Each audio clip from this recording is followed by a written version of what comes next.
Good morning.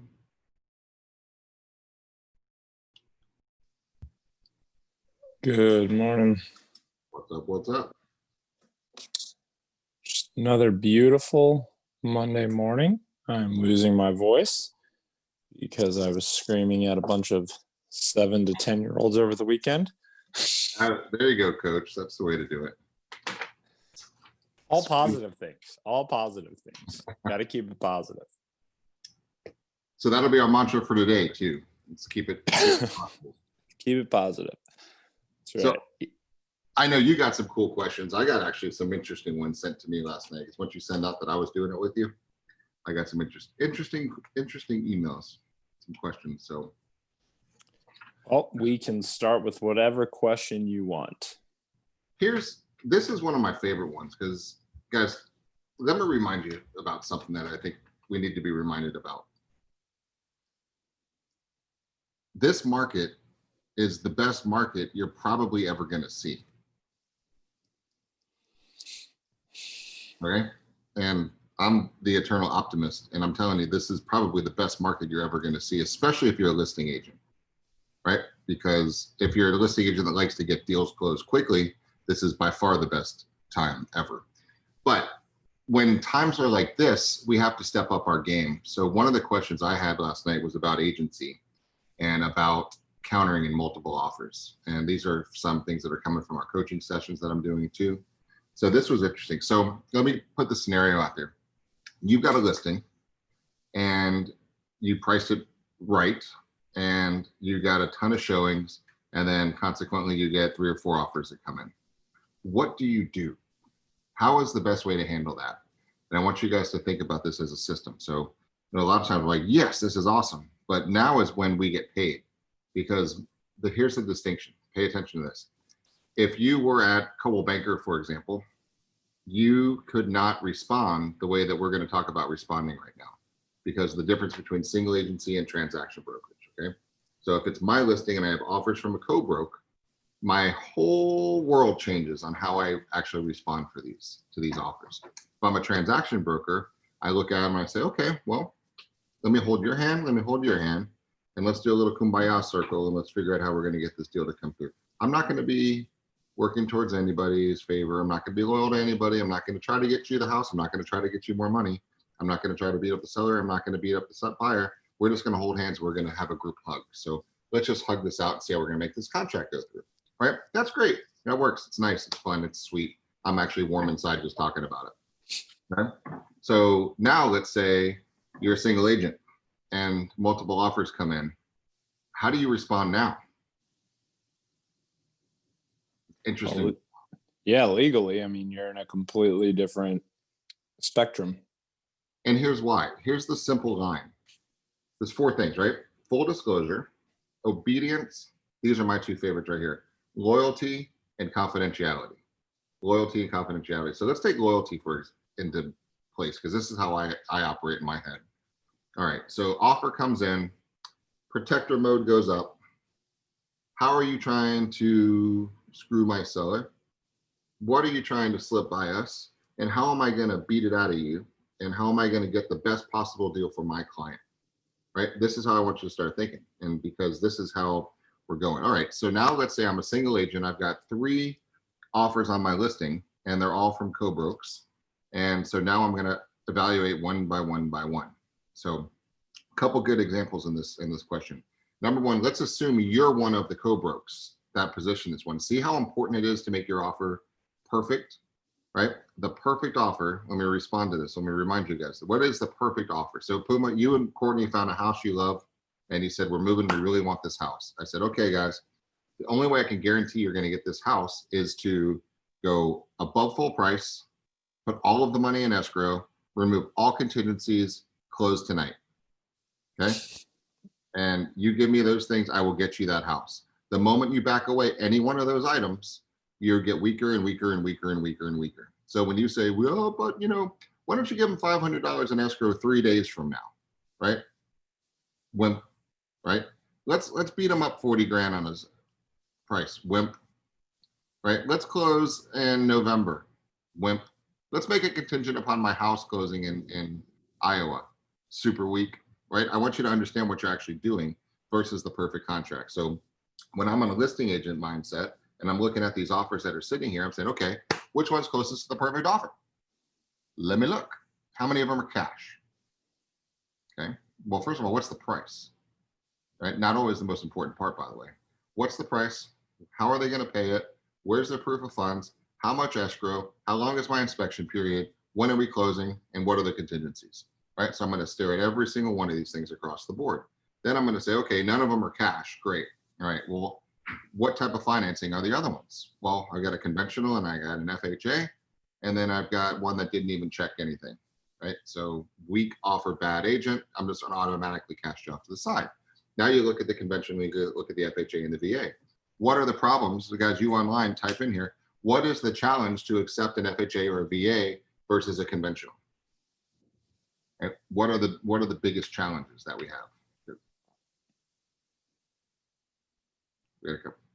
The biggest challenge from FHA and VA.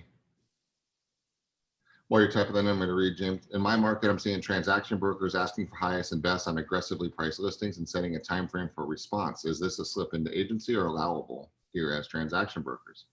Interesting question. Get to that in just a second. Property condition. Galaxy, yes, I think that's John. Property condition is right.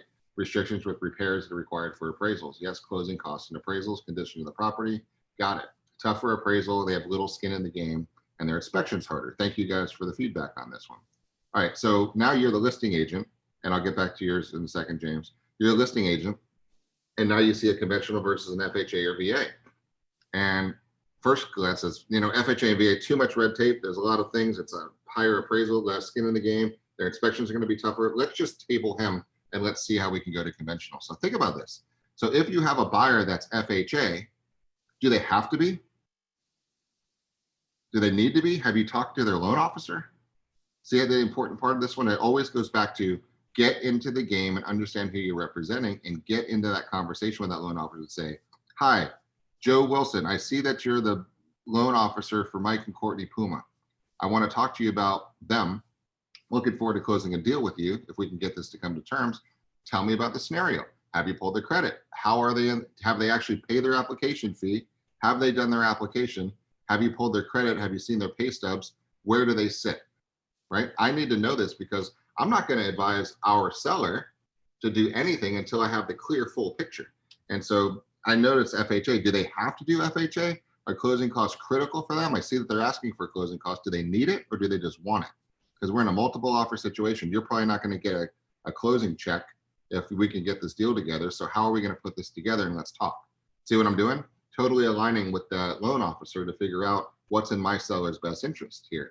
And it is agency, and this is what we're going to do. And we're going to go back. I was doing this with Diane Taylor last week. She had a great offer, this waterfront house she has, and now it's under contract. But what are the least expensive house on the Barrier Islands here in Pinellas County?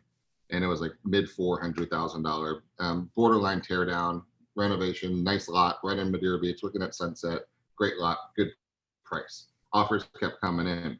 And so people were just bringing in their offers and continued upon this, continued on this, home inspection loans. We have 30-day inspection periods, which we're going to get to in a second. So it's talking about just getting the whole picture together. So now we know their loan program. We know if they're cash or conventional. We know how close they are to the perfect contract. And this is all me doing my due diligence to figure out which offer are we going to accept for our client. And then I'm going to call the other one, the other lender from offer number 2, and I'll talk to the other lender for offer number 3. You see how important it is to have your pre-approval letter in? Because if you submitted an offer to me with no pre-approval letter, I'm not even considering you real at this moment. You're not even in the finalists. You don't get a rose, right? You just did a bad job. So think about what you're going to be on the receiving end of what's going to happen on this deal. So how are you going to negotiate through? Then you go through and say, okay, loan officer, so great. They're golden. You pull their pay stubs, their credit's 720. They're good. You got a great loan program for them. They're good to go. And you've been working with them for a while. They lost 3 other houses and they're bummed. Okay, good. Tell me more. Tell me more. Tell me more. Tell me more. Tell me more. Because what we did with Diane's client last week was this. We said, okay, you're in a multiple offer situation right now. The only way you're competing against cash, right? I'm allowed to make up scenarios, right? You're competing against cash. You're obviously not as good as cash, but you could be if I can get you to remove your loan contingency, your financing contingency. Now, I'm not talking about appraisal and I'm not talking about inspections. I'm talking about loan, your ability to get financing. You guys following me on this one? Your ability to get financing. So I always, this actually aggravates the buyer's agent, but I don't care because I don't work for the buyer's agent. I work for the seller. Because I'm saying, hey, seller, I got your back, sit back. I'm going to do all this due diligence. And then I'm going to present what I think is best for you and why. So, all right. So here's the situation, Mr. Buyer's agent. In order to get this, I've already spoke with the lender. They told me that they're golden. They've been working with them for a while.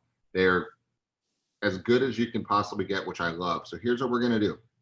I need you to check box A on your contract under financing contingency. Now, box A, they're going to say, oh, they can't pay cash and we're going to need financing. I said, okay, let's read box A for a second. It says buyer will pay cash or buyer will get financing, but there is no financing contingency, right? So how comfortable are you that you can get financing? I'll give you an appraisal and we'll still have the inspection period, but you need to remove that loan approval period because I'm not going to have my clients start boxing up their stuff when you don't even know if you can get a loan. So if you say, I'm so confident I can get a loan, I'm willing to take away my loan approval period, give me my appraisal, give me my inspection, because I know we're going to be fine.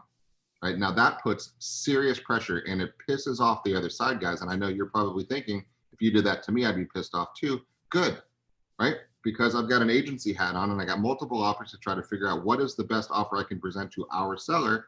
And this is how we earn our money.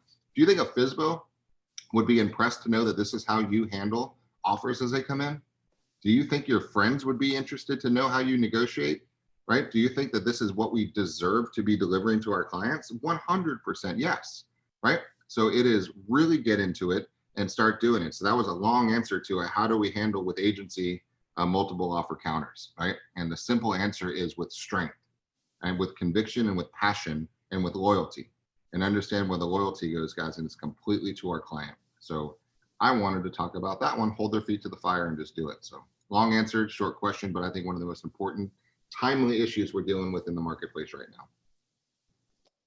I would agree.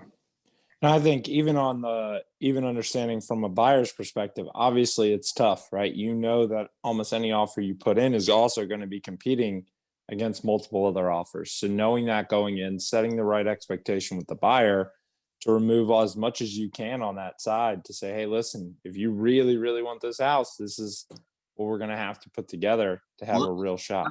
Let's go deeper on that one. So let's say it's you and Courtney as the buyers, right? You're moving to the beach. You finally realize you wanted to have a life. So we're sitting there and said, look, before we actually put an offer in and go look at it, what we're going to do is this, right? I'm going to talk to your lender. We're going to do a Zoom call all together. And I want to talk about our strategy. Because when we put in this offer, there's a box, right? There's a paragraph called financing. And there's box A is buyer will pay cash with no, or will finance with no contingencies. And B is, you know, it's a weak ass box that says, I haven't even really tried to get financing, but give me a month or so. And if I get it, great. And if I don't, screw you, bye. I'm going to walk away with no recourse. So if you're a seller, which box do you think is more attractive to you? Right? It's box A. So I'm going to get onto a conversation with your lender, and we're going to make sure that you have everything to that lender before we're ready to go. Because I'm going to get a letter from him saying that you and Courtney walk on water, your credit's phenomenal, your pay stubs are solid, you don't have any blemishes, you're as good as gold, and that they could just take your money to the bank. It is that solid, right? And that's what I'm going to need. So if you guys don't have all the stuff together, let's get that done before we actually pick the house and present the offer. Now, guys, this is a conversation. Would you be offended if I had that conversation with you, Mike? No, because at the end of the day, if we're truly out there trying to buy a house at the beach, I want to know that we can go buy a house at the beach. The last thing I want is to get her hopes up, my kids' hopes up, everyone's all excited about it, only to find out there's really nowhere to go live and we're not able to, or, you know, we're weak and we're never going to win any of these bids. So agency and representation, right? It just flashed into my mind. Great attorneys, okay? Here's what I want our attorney to do, right? Guys, we're going to walk into this room. Here's what they're going to say. Here's how they're going to respond. This is what we're going to actually do. Now, Craig, I know you're watching too. Puma, you remember this too. We had an interesting legal situation where we actually got coached by the attorney, and we actually created a drop-down brawl with throwing chairs and cussing and yelling and screaming and just throwing things around the room. And it was choreographed, it was practiced, it was rehearsed. And they said, when we walk into the room, here's what he's going to say. Here's what I'm going to say. I'm going to do this and then go throw that chair. And then you call him this and this, you, and get the hell out of here. All right. Now, this is good strategery because ultimately it saved a ton of money and aggravation. But we had somebody that knew their situation and was able to coach us through the process. I'd much rather that than somebody say, well, let's go see what happens. Right? No, you want somebody who's going to have your back, coach you, have the confidence and strength to tell you what to go do. So guys, all of you watching right now, call the buyers right now and say, guys, I want to have a strategy session with you. Here's what we're going to do. Who's the lender that you're working with? I need him in on this call. Pop your Zoom room, guys. They're free. We give them to you. And just get in here and say, all right, there's 3 houses. One's on Elkberry, one's on Oak Herb, whatever it is. This is what we're going to buy. Here's what loan program do you have? What's perfect? How much do we have down? Is the equity solid? Do you have the money? Can you prove the money? How's their loan? All that stuff. And then get it ready and then go buy the house, buy it. And then write the offer and say, Mike, as soon as we write this offer, I'm going to tell you what the perfect contract is. Above full price, 100% in escrow, no financing contingencies, closing tonight. Okay. So how close can we get to that? And then answer the questions and then negotiate from there, but be prepared to sell it that way. So I think it's important that we just recognize, though, that this is the value you play as an agent, right? And so, there's a lot of agents that I know that get really, really mad. They have this attitude towards for sale by owners, because why would anyone do that? Why don't they see the value that you bring as an agent? And they get upset about it. Well, they're not going to see the value unless you actually present the value. This is the value, right? This is the post. I think it was Friday or Thursday. One of our daily posts last week was basically this premise: was right now more than ever, a for sale by owner, and really anyone, buyer or seller, needs an agent, but they don't know why. Right? The average person, if you said, well, I offer single agency, they have no idea what that means. Most people, myself included, until I got into this with you guys, I had bought and sold multiple homes. I never once knew that I wasn't actually represented at any of those transactions. I was pissed. I found out, I was like, what? What do you mean? They couldn't negotiate for me? Are you kidding me? I didn't know, right? The average consumer doesn't know. So unless you're out there taking the time to actually educate them and tell them, and if you went into a for sale by owner and said, listen, here's why you need me. You don't need me to go find a buyer, right? There are a lot of buyers out there, and you're going to get multiple offers when you put the sign in the yard, as long as you price it relatively correctly, right? Which is not that hard to do based on what you can see on comps, right? But the hard part is when those 4 offers come in, which one's better?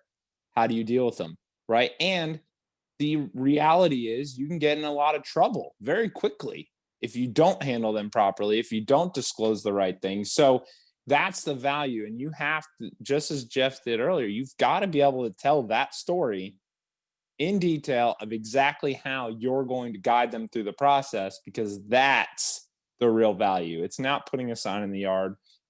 It's not even listing it on the MLS, because they don't need you for that either, right? They can go pay someone a couple $100 to list it on the MLS for them. They don't need you for that.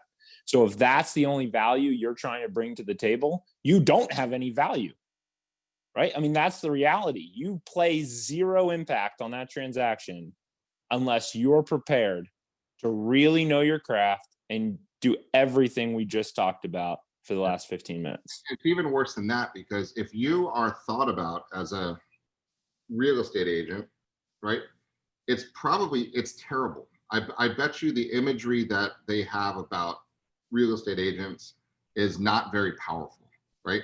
Because they know 87 of them, and most of the people don't take it seriously, and it's their friends, wives, husbands, cousins, brother who they get drunk with 3 years ago that post on Facebook, right? So there's not a whole lot of ass kicking going on in the industry. So if you just are thought of, hey, I'm an agent, if you ever want to buy a house, let me know, right? Translation, I can hit a button on my phone and unlock a little code thing that you don't have access to. That's my only value. Let me know and abuse me on a Saturday afternoon when I'd rather be with my family, right? That's not the imagery that you really want to have out there. It's, I am a badass, ass-kicking ninja negotiation machine, And when you're serious about buying, you're silly to put this in anybody else's hand but mine because I got your back, right? And that's the message that needs to come out completely from a buyer perspective. I'm going to work with your lender. I'm going to get with the inspections. I'm going to do this job. I'm damn good at what I do. And you're lucky that we're friends, right? That's the methodology. That's the mindset that needs to come across with what you're getting across to your message. So, it's not just the pretty pictures of you standing in front of a house. That's great. But you need to start wiggling in the fact that you are a true massive kick-ass ninja negotiator. And those who are watching, they're like, yeah, but I'm not yet. You are, because you bounce the questions off of us and we are, right? So to get collectively as a team, we are badass negotiating master Jedi masters, right? So that's what we're doing. From a listing perspective, same situation, right? A monkey can go post a house on Zillow, right? And they're gonna get phone calls, especially in a market like this. I had one of my friends, he's a commissioner in a couple towns up here from here. And he had a house that he was selling and he sold it. He put it on Zillow and he got an offer. And he said, hey, I know you always said, if you need anything, let me know. I need you. Could you look at a contract for me? I said, no problem. We've been friends for a long time. Shoot it over. I looked at it and it was decent offer, but not really good. And I said, no problem. I said, here's what I would do, bud. I would change this to this. It had a 45-day loan approval period and a closing about the same time. Okay. So I said, this is great if you really don't want your house sold, right? He goes, what are you talking about? I said, look at this one paragraph down here. It says he's got 45 days to get a loan. And if he doesn't get his loan, he can walk. And you're going to be sitting there, right? It's worse than that. It was his wife's parents' house. And your wife's parents are going to be sitting, waiting with a loaded U-Haul, right? Boxes up, waiting to go to a new house. And the guys can just call and say, sorry, I didn't get my loan. Have a nice day. And you're going to be like, that sucks. And then there was like 3 or 4 other things that were wrong with the contract. I said, this is what I would tidy up. He's like, man, I had no idea. And then he said, you're not going to believe this. I said, what? He goes, my wife signed the contract and sent it back, accepted it. I said, cool. Right. Well, then your strategy for the next 45 days is this. Right? So good job. He goes, damn it, I knew we should have called you. I said, well, you did, just not in enough time. Right. But these are the things that people don't know. They thought they got a good deal. They don't know the intricacies of what's going on. They have no clue. Is it financing? Yeah. You know who's using? No. Was there a pre-approval letter? No. How much escrow? $1,000. Oh, it just gets worse and worse and worse and worse and worse. So basically, somebody tied up this great house for $1,000, fully refundable for the next 45 days in the hottest real estate market in the history of the real estate market. And the seller thinks they sold their house. And we don't know where you'll be 45 days from now. And it was assignable. Right. So now anything could happen in the meantime. So these are the things people just don't understand. Why? Because they're not supposed to understand. It would be like us trying to figure out the intricacies of an arthroscopic knee surgery, right? I have no clue about that, nor should I, because I'm not a freaking orthopedic surgeon, right? Why would I have to keep up on the latest trends and negotiation strategies and how to fix a knee, right? Why would I even say, you know what, my knee hurts, give me a knife, here we go. That's not what I should be doing because I'm not trained in that. And for some reason, the general public thinks that they can sell their house, which is just the largest financial transaction of their life. No big deal. Okay. So our job is to get out there and say, wake up. But to be clear though, that's our fault, right? That is the industry's fault because we have not done a great job as an industry of explaining our value. No one talks about it. We make it look easy, right? So from a general public perspective, they watch HGTV and they're like, oh, those guys do a little party, have a little open house, put it on the MLS and it sells. It's magic, right? We don't talk about the back end stuff. You don't talk about publicly, right? If you guys did regular videos about the last transaction you had and the good and the bad and the ugly, and actually dove into how you saved a deal or how you made the deal work or why the deal didn't work, can't be afraid to talk about the stuff that went wrong, right? But why did it go wrong? And you start explaining that, people start engaging in that, you're going to actually start to get and educate the general public because they don't know. They really don't. They just watch on the outside, and the outside looking in, we can't blame them. There's no, it would seem very logical to try and sell your house yourself, right? Save 6%. Sure, put a sign in the yard, take some photos. I've got a ton of friends that are great photographers. I can get great photos taken. I can get a nice video taken. Jonathan's a good friend of mine. I'm sure he'd come video it for me, right? I'm sure he'd take some photos. So again, like you're right, right? That they need us, but if you don't tell them why, they're not going to call you. Like it is, and it's consistency. You can't tell them once, right? Because they may not need you right now. But if you're consistently reminding them, and a lot of it, I personally like storytelling to get that across, right? It can't always be, hey, call me, I'm great. Call me, I'm great. Hey, I'm gonna do this. No, actual stories, whether it's your story. Think about how many times Craig goes over throughout every week. There's at least one or two case studies that Craig mentions in his morning meetings. Hey, you'll never believe this deal we just had. So even if it's not your deal because you're a newer agent or you don't have anything going or you haven't had a transact, that's fine. Use us. We're your business partners. So anything we've gone through, anything any one of our agents has gone through is something you can talk about. But if you start telling those stories, right, and using that as your content that's going out on social and you're educating your sphere, even if they don't need you right now, they may skim through that post, but they're constantly now you're building that knowledge base in their head and you're going to finally win them, right? But it's going to take time. So I just want to make sure we get that across. We do have some things in the chat. One last thought on that. Like, I think the word "it" needs to be top of mind in your head. All of your heads for a second. It, because I got a friend that'll do it. Hey, I need to list my house, but I got a friend that'll do it for $4. Will you do that? I got a friend who'll do it for $5. Hey, what do you charge to list a house? Hey, I need to look at a house. How does that work? It, right? Everybody thinks we do it. Okay. Do we all do the same it? Our it is not as the same as everybody else's it, right? So I want you guys to really sell what the it is. What are they buying, right? As we go into these questions. Well, and it's, listen, we deal with this too. I had an interview the other day with an agent who said, well, this other brokerage said they would give me it for 80%. It was a brand new agent. And I said, what is it? What are they giving you? Right? How are they helping you? Well, they're really not. Okay, well, let me tell you what our it is, and then you decide whether or not there's value in the difference of the split that you're going to pay as a new agent, right? And we went through that, and they ended up deciding to sign with us instead, right? But it's value. Yeah, I mean, it's just about the 1099 versus. Yeah, it's understanding what am I getting, right? Like, here's the thing: most people don't have a problem paying for something. I have no issue ever paying for something as long as I know what I'm getting in return, right? If I'm at the dollar store and I buy something, I don't expect it to last as long, right? If it breaks, it's okay because I knew what I was buying. But if I go buy a Ferrari and it breaks down the next day, I'm pissed, right? Because I expect something when I'm at that level of service. So I don't mind. People don't mind buying that because they are expecting that when I pay that price, I'm getting something in return.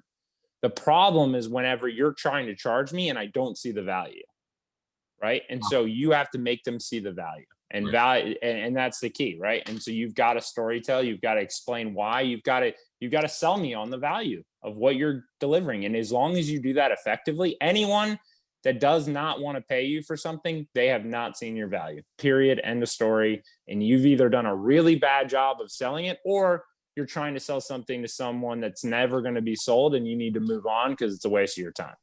You should never get an objection you will never get objections when they see your value, right? And that goes to this. So let's start with Laura. Laura uses single agency representation explanation every time. She takes time to explain what it means and how I will protect them. A funny short story.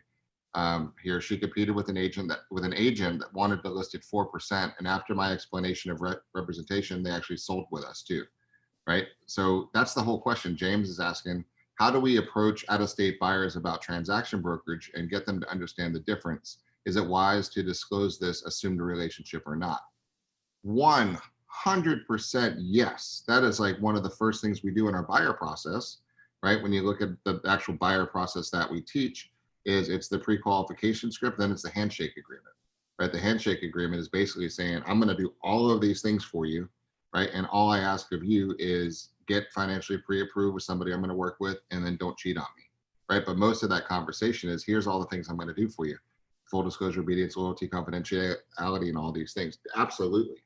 And Well, and say here, danger. James, on that too, the out of state folks, depending on what state they're coming from, but keep in mind that a lot of states is not like Florida, where Right. they are, a lot of these people are, if they've bought and sold multiple homes in other states, a lot of them just assume that Florida is like New Jersey, where you are automatically represented as a single agent and you're not.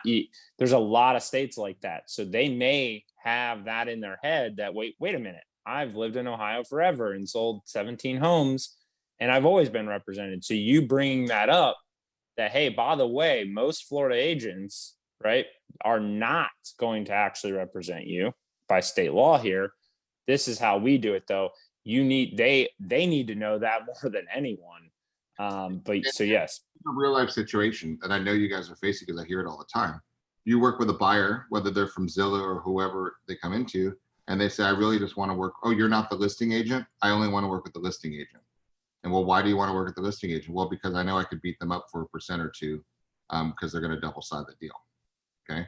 So that's an interesting thought of what people have. And it may be true, right? But it's cutting off your nose to spite your face, right? Because you're walking into a scenario where they cannot give you obedience, loyalty, confidentiality, or any full disclosure, right? You're walking into a kumbaya hug world. I mean, there's no way they legally cannot work to your best interest. So if it's a $300,000 house, are you willing for $3,000, right, that you're not even paying, that the seller's paying, to just walk into the little den and just what nobody can be loyal to you or confidentiality or give you full disclosure, right? I mean, they don't get it, right? So it's our job to say, hey, yeah, I get it. I understand that thinking. Can I mention one thing to you for a second? Have you ever heard about agency? Well, no, what are you talking about? And James, this is going into one of your questions.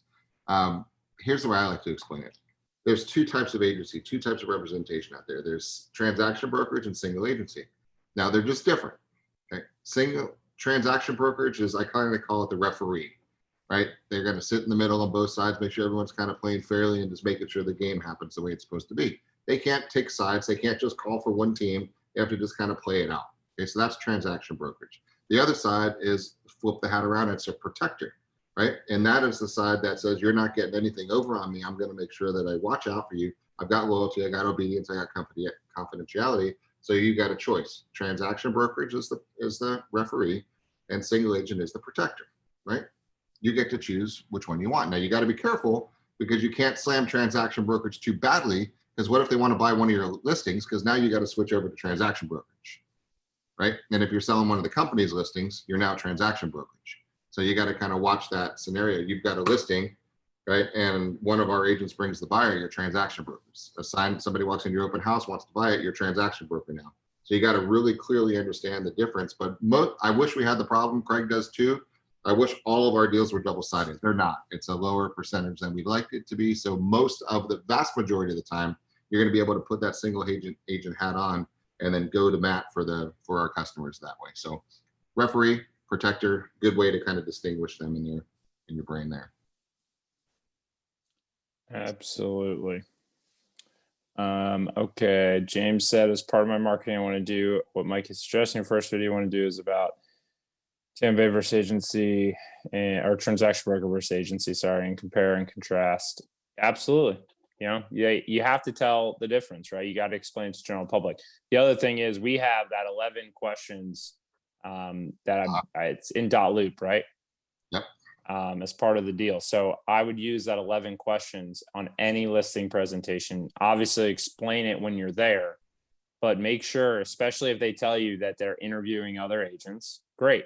Hey, I know sometimes you're not even sure of every question to ask.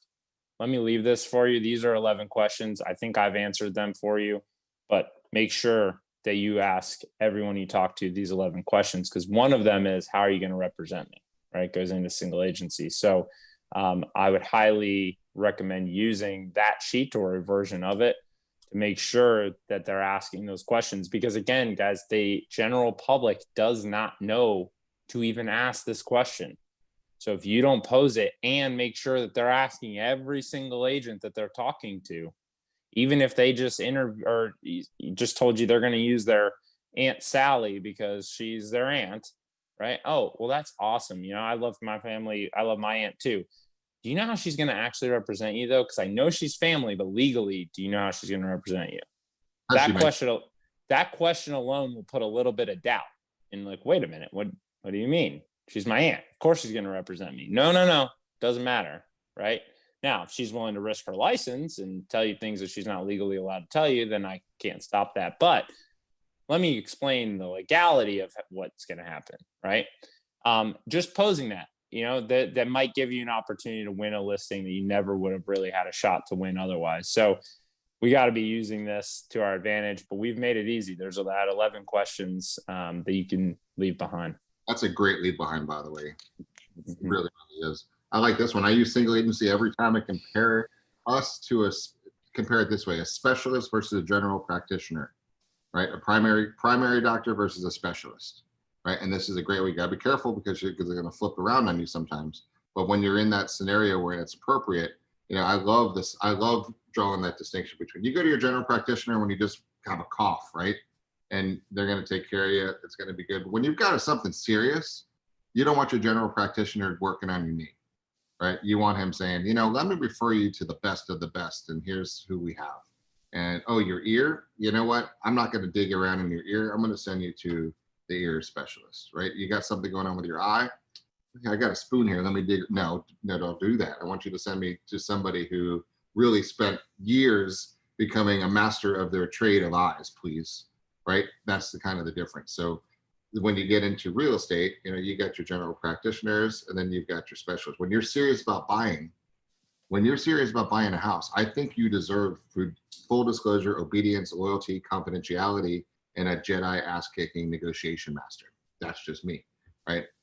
I think that might be one of your posts to do, and let's ask me questions and just talk about it. Because look what you could do, guys, with acceleration clauses and doing all the things that you can do that are completely one-sided on the loyalty thing. Trying to beat up the other side for money is a loyalty point, right? You can't beat the other side up for money in transaction brokerage. You just can't do it because it's working to the detriment of neither party. If you're taking something from one party to give it to the other, that is not working to either.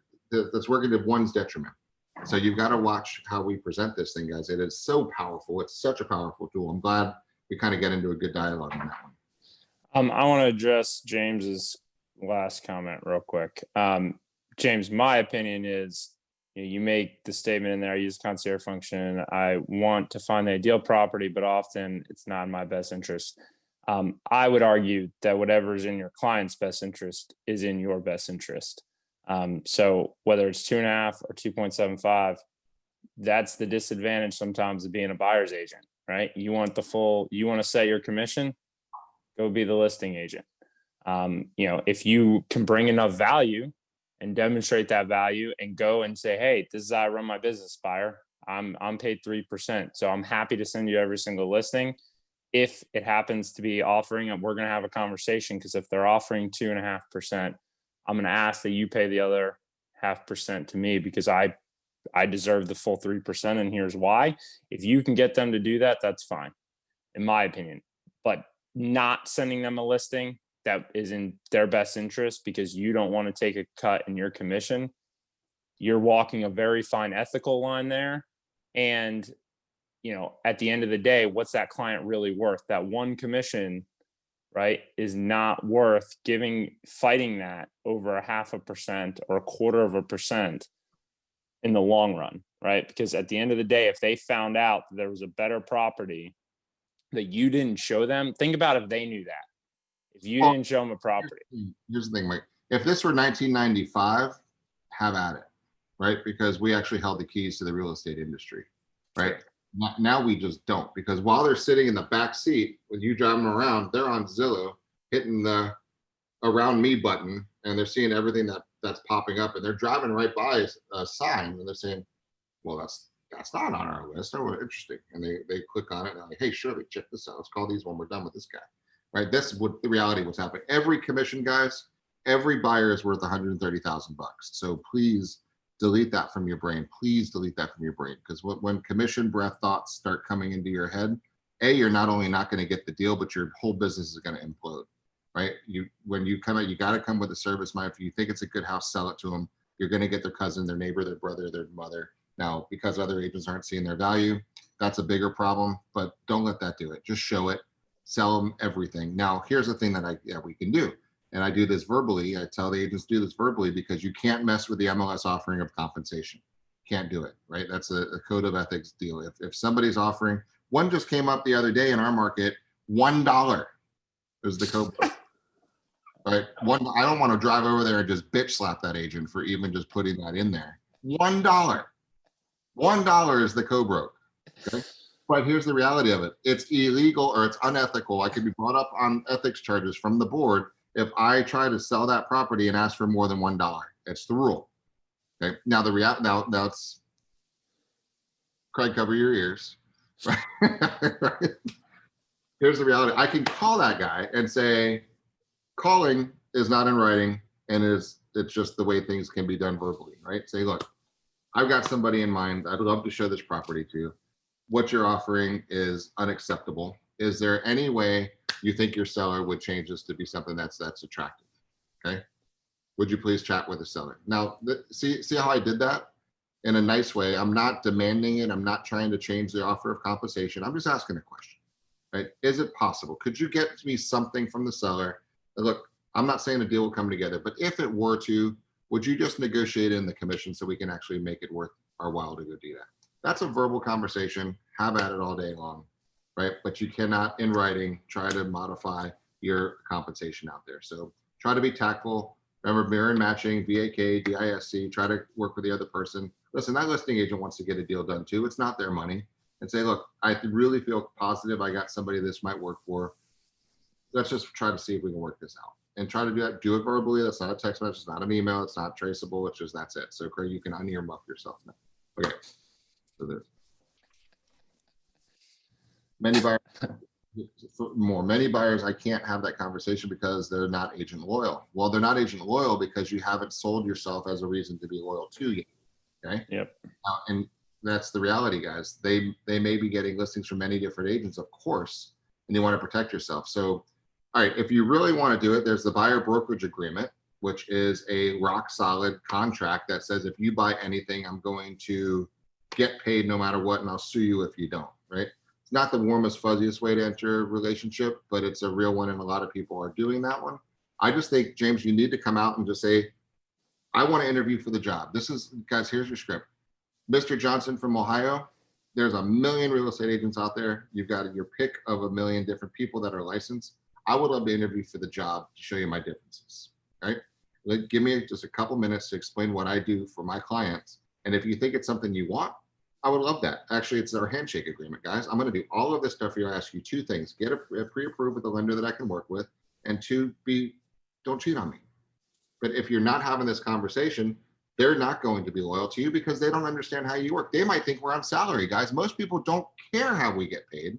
We're just a step, an unnecessary, aggravating step in the process to them until we teach them that we're not, right? So your job is say, hey, let me show you how it works down here. You're not in Kansas anymore. This is how it works down here in Tampa Bay, in Florida. This is where we're selling property in Orlando. This is how we do it. I want to interview for the job. You need to hire one person. I don't care if it's me. In your best interest, you need one person to do the best job, to go to bat for you, to be the person, to have their attention, to work their best. If you're serious about buying, you need somebody to work for you. You need to talk to the agents about single agency versus transaction broker. Let me explain those to you real quickly. Here's how I work. I talk with the lender. I hold hands with the lender. We work through the whole thing. I strategize the contract. I do this stuff. I do all the things that you're going to do. It's on the handshake agreement. And then at the end of that conversation, James, listen, I like you. I know I can do a really good job with you. Would you like to work together? Okay. I'll give you my time and effort if you promise to give me your time and effort back. Right. That's the conversation. You've got to have it, guys. I want to interview for the job to be your buyer's agent.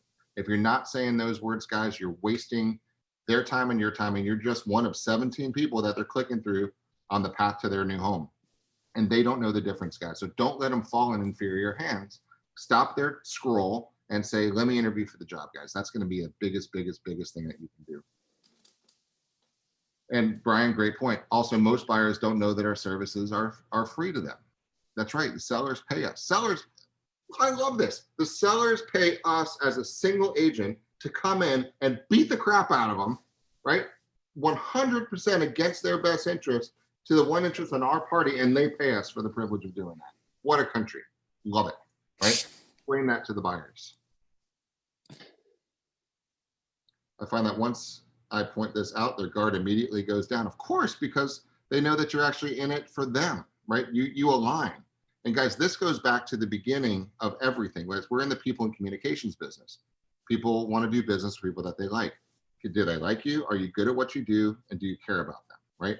And these are the things we're talking about. Show that you're good at what you do, because they didn't know the difference between agency. They didn't know the difference between working with the lender. They didn't know how important a pre-approval letter was. They didn't know because they didn't need to know, because that's not their job.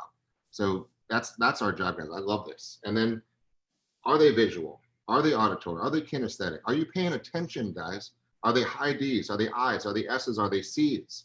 If you've got a super high analytical, you better be negotiating and selling yourself accordingly, right? People like themselves. If you're not, let me interview for the job to be your buyer's agent. I take a very systematic approach, and I am such a stickler for details. Every I is dotted, T's are crossed, everything's amazing. And I make sure you're fully informed of every step of the way. I'll walk you through every line, every word of this contract, every single disclosure. We're going to have such a connection with your loan officer. I'm going to know absolutely everything, including our title company. There won't be one moment that you're not completely sure about what's going on in this transaction, right? Do you think those are something that a high analytical might want to hear?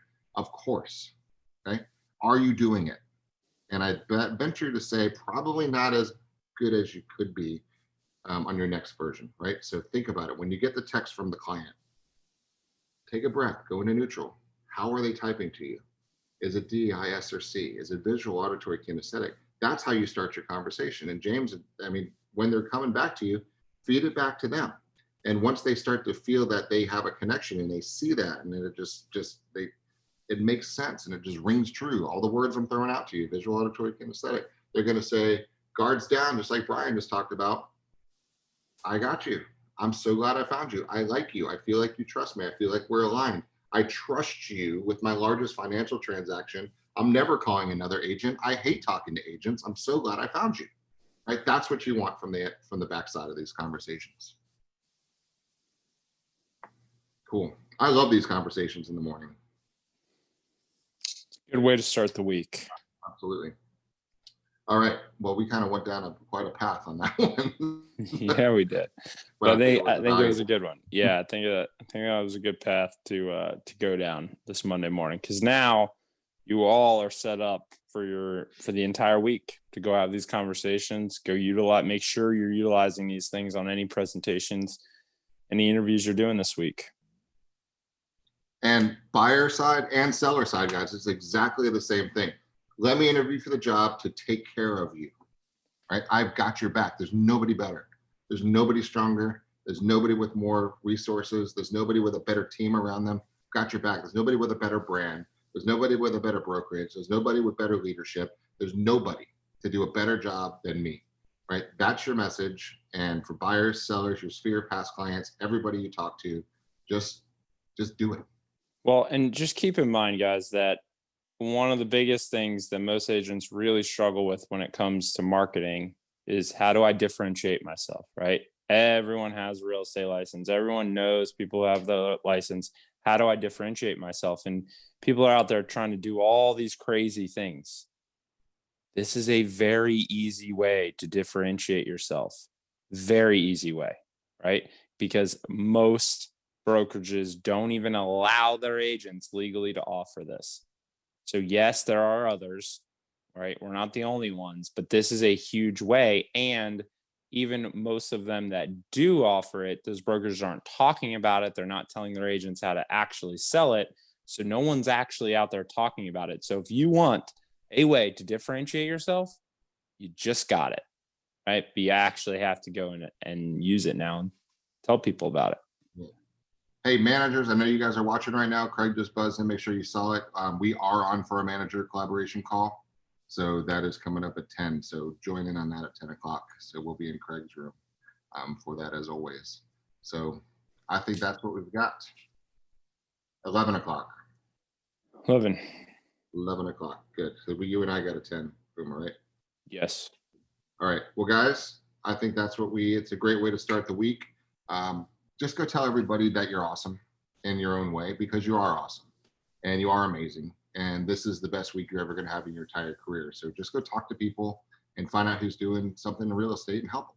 That's the game. And when you can need help, reach any of us because we got your back. Have a great week, guys. See ya.